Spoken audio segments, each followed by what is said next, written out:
Kasus tumbler milik pengguna komuter lain bernama Anita yang hilang hingga menyebabkan seorang petugas KAI bernama Argi disebut dipecat berakhir damai.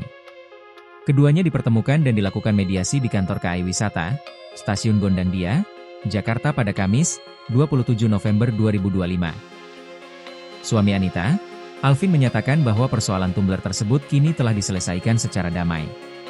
Kita sudah menyelesaikan masalah yang memang sempat berkembang di sosial media akibat dari mungkin tindakan kita yang kurang bijaksana, katanya, dikutip dari Instagram komuter lain, Jumat, 28 November 2025.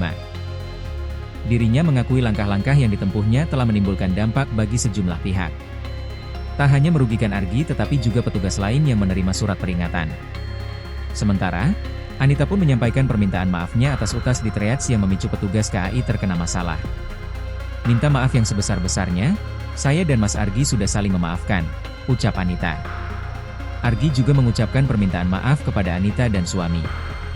Ia lantas menegaskan bahwa dirinya masih tetap bekerja di KAI Wisata bagian Pasanger Servis Komuter Lain.